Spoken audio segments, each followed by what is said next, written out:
pleased to finally be able to present our new dance adaptation of Around the World in 80 Days. We were just 3 weeks away from opening night when the pandemic forced us to stop rehearsals last year.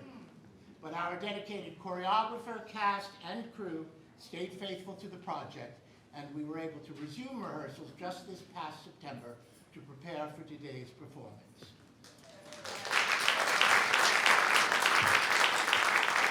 We know the magic and joy of live theater depends on two things. One, the creativity and hard work of everyone up here on this side of the room, and two, the interest and support of all of you on that side of the room. So I want to thank you for coming back to our theater to share in our endeavors. Thank you for the invite. You're welcome. Now, without further ado, let's go back almost 150 years ago to a time before there were airplanes, computers, television sets, or even radios. You have come today to hear a lecture at the Society of English Explorers, and you're going to hear the remarkable story of one man's incredible journey. So, without any further ado, please, won't you join me in welcoming today's guest speaker, Mr. Jean Passepartout.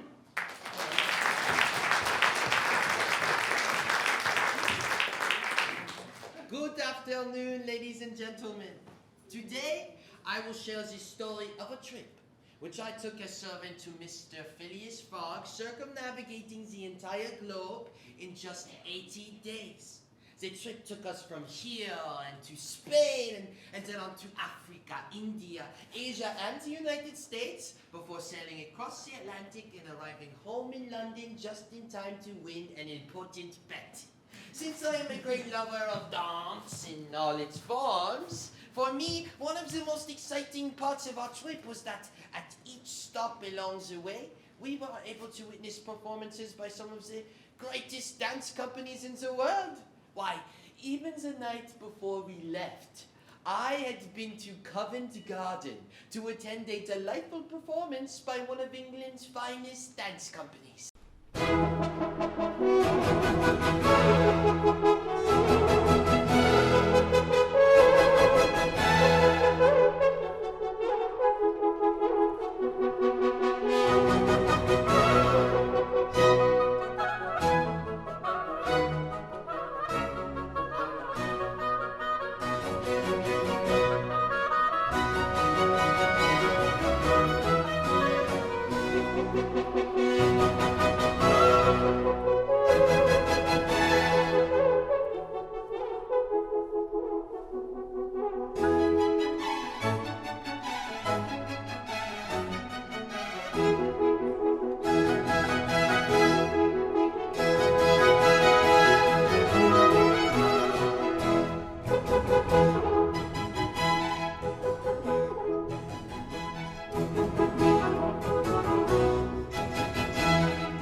Fogg was searching for a new valet after he fired the servant Fosdale for what he considered the unforgivable sin of heating his shaving water one morning 2 degrees more than he had requested.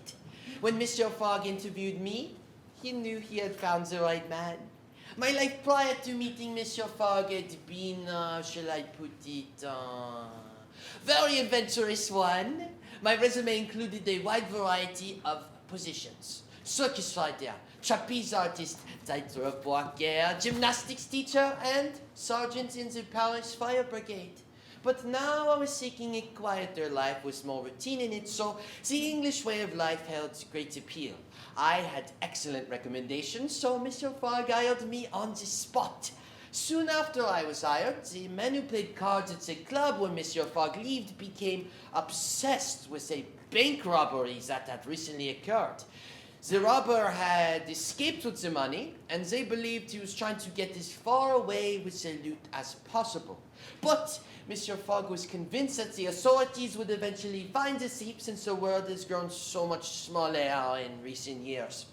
The Daily Telegraph had recently estimated that a man could travel around the world in just 80 days, especially now that the Great Indian Peninsula Railway was at last complete. Now, the men at the club were very skeptical that one could in fact get around the world in so short a time, but Mr. Fogg insisted one could. He made a wager of £20,000 that he himself could make it around the world in that time. His compatriots couldn't resist the offer, and they accepted the bet. As soon as the bet was placed, we made plans to start our trip that night. It seems the quiet life I was now seeking would have to wait for a while, at least for 80 days. The next morning, bright and early, we hopped on a train to Dover, and from there switched for a ferry across the British Channel to Calais, and from there switched to a train to Paris. In Paris, we discovered that the train we planned to take through the Pyrenees to Barcelona had been blocked due to an avalanche.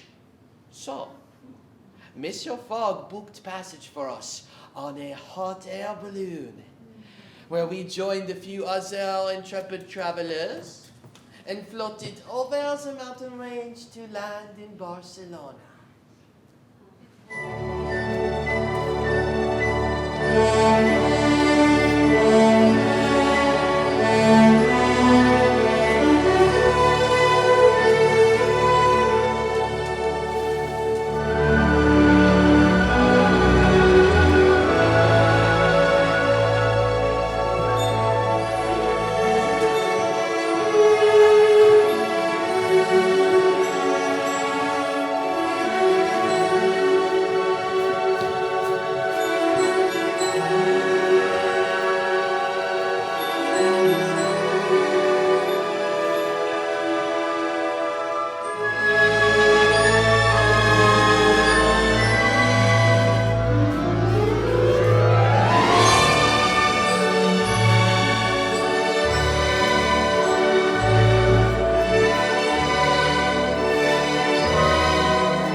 arrived in Barcelona, we immediately went to book a steamer to take us across the Mediterranean to our next stop in Algiers. We had a layover of just a few hours, so I pleaded with Mr. Fogg to get us tickets that evening for the magnificent Spanish dance troupe that was playing at the Opera House.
Steamship to Africa was small but commodious, helmed by an expert captain, and we arrived in Algiers ahead of schedule. With time to spare, we wandered through the city and soon came upon a captivating dancer performing right in the street, who quickly inspired all of us watching to join in our jubilant frolic.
continued by steamship across the Mediterranean to the recently completed Suez Canal.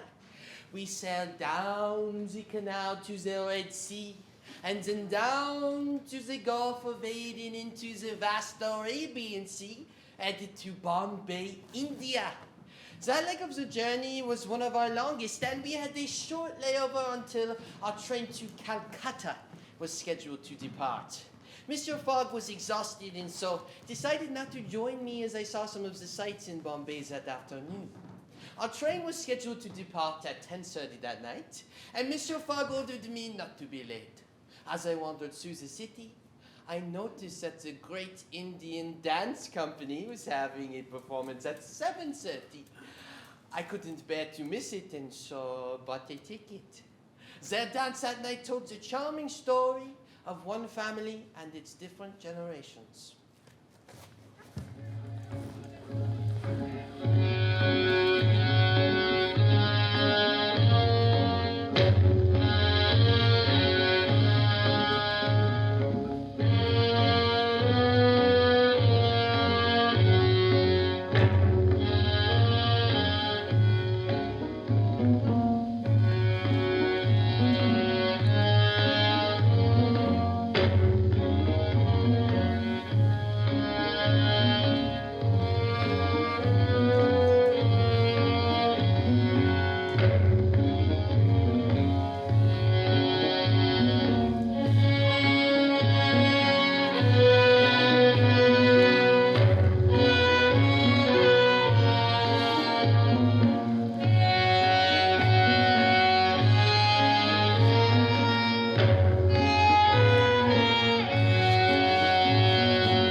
The ovation for the company was thunderous, and there were at least 10 curtain calls.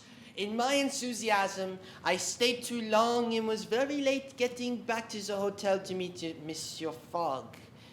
So late, in fact, that we missed our train. And the next train wasn't scheduled to leave until 2 days later. So 2 days later, we boarded the train, which we thought would take us directly to Calcutta. Unfortunately, halfway through the journey, the train ground to a halt. We climbed up to discover that the tracks had simply ended. Construction on the new Continental had not yet been completed. What could we do now?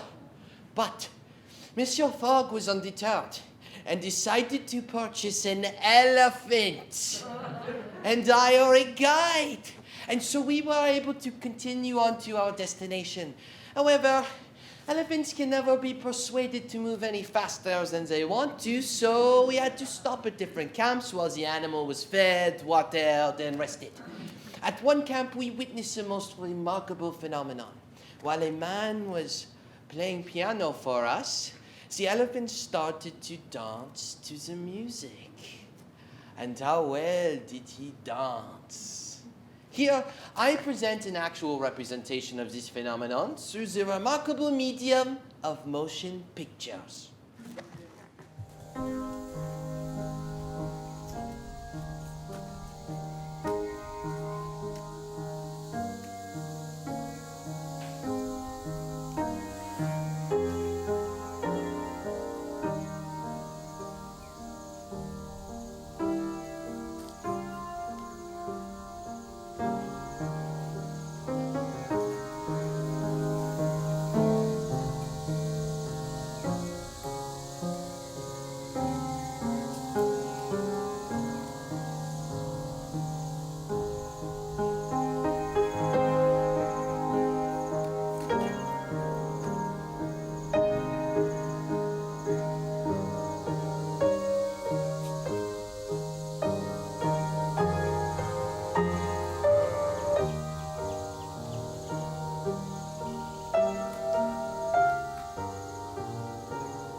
Calcutta, we booked last-minute tickets on board a steamer to Yokohama, but only at a severely inflated price since we hadn't booked in advance.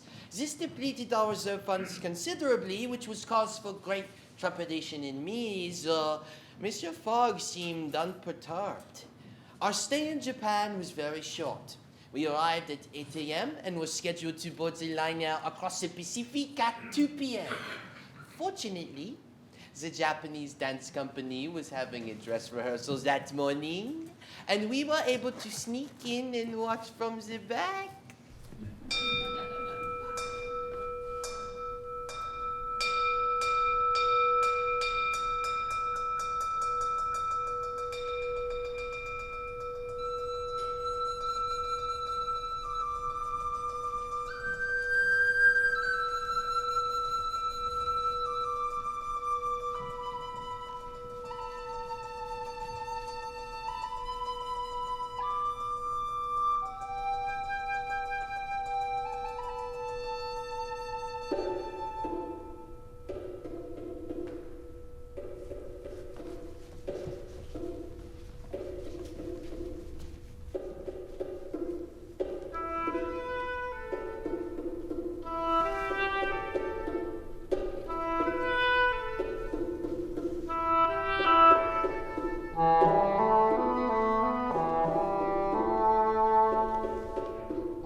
The trip across the Pacific to San Francisco in America meant several days with little to distract us.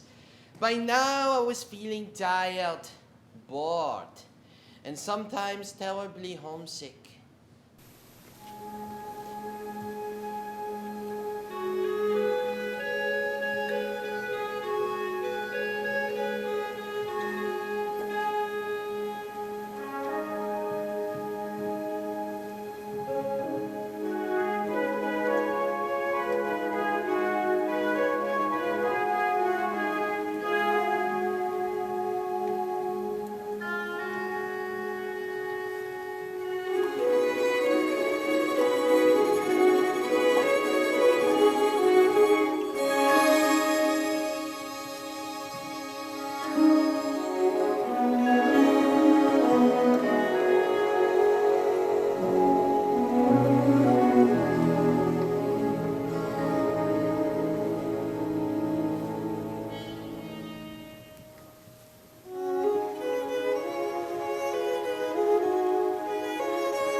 But the wait was worth it. San Francisco had a beautiful opera house in which they presented some of the greatest dance companies in the world. That night, it was a splendid troupe from South America.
on the Transcontinental Railroad to make the magnificent journey across the United States, which led us through plains and mountains, farms and cities.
Finally, we arrived in New York!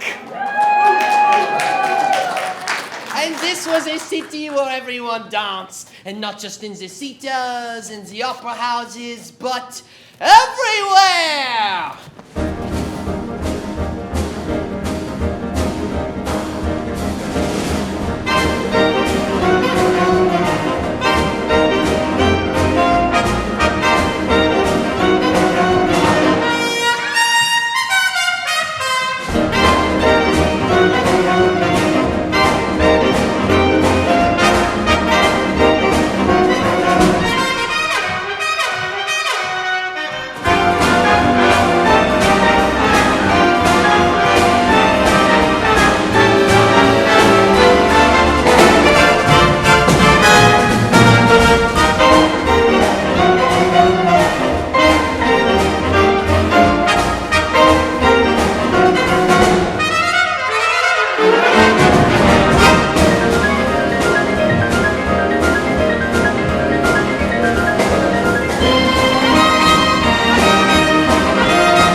Pastel and Brooklyn who were setting sail for Liverpool and booked tickets on a ship which left the next day. The trip was long and slow, and there was little to occupy ourselves along the way, so sometimes I would get out my guitar and serenade the crew with some of my favorite songs.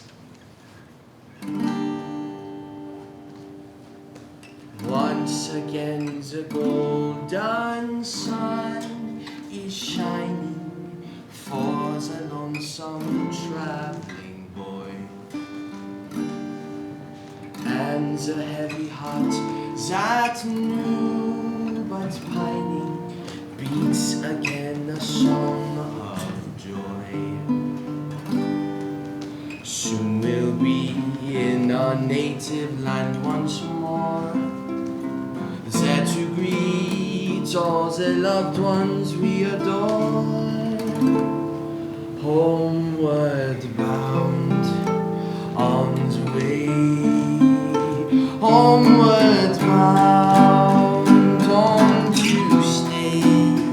What a swim, Jack and Jill will soon be deep in clover. Troubles over for me, me oh my misery. Goodbye, can't go wrong, won't be long. Boy, you're lucky when you're homeward bound, homeward bound on the way, homeward bound on Tuesday. What a thrill, Jack and Jill will soon be deep in clover. Troubles over for me, me oh my misery.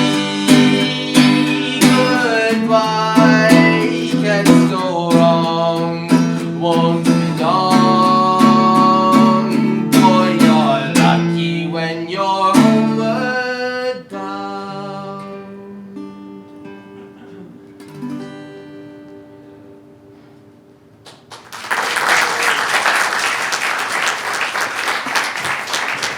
Finally, we arrived in British soil on the 80th day of our journey. It was then 11:55 p.m. We had precisely 9 hours to reach the Reform Club, and it was only an 8-hour train ride, so Monsieur Fogg was confident he was going to win the bet. But the train had a long delay when a sheep stopped it while crossing the track right outside of Liverpool. When we arrived in London, the clock struck 9, just as we were getting off. Monsieur Fogg's feared he had lost the wager, and it was all my fault. If I hadn't stayed so long applauding the Indian Dance Company, we wouldn't have missed our train leaving Bombay. So, Monsieur Fogg suggested we rest for the remainder of the day, and the next morning we would go to Marylebone Church for the 9 a.m. service. So, the next morning we left at 8 a.m., and when we got to the church, the rector informed us that there was no 9 a.m. service that day, because it was in fact Saturday, not Sunday. And then Monsieur Fogg figured out exactly what had happened. Since we were traveling towards the eastward, we were traveling towards the sun. Our days, therefore, were 4 minutes shorter for each degree of longitude that we crossed. Now, there are 360 degrees on the circumference of the Earth. 360 multiplied by 4 minutes is 1,440 minutes. The length of just one day. So we gained a day when we crossed the international date line. Now, we had to hurry because we only had 10 minutes to get to the club in time to win the bet. And we walked into the club just at the stroke of 9. Monsieur Fogg had in fact won the bet after all. And it was as much his mistake as it was mine, so Monsieur Fogg forgave me my error, and I decided to stay on as his faithful servant, grateful to have found a simple life. Monsieur Fogg decided that the 80 days journey was more than enough adventures for him and decided never to travel abroad again. Besides, all the great dance companies of the world come to perform in London eventually.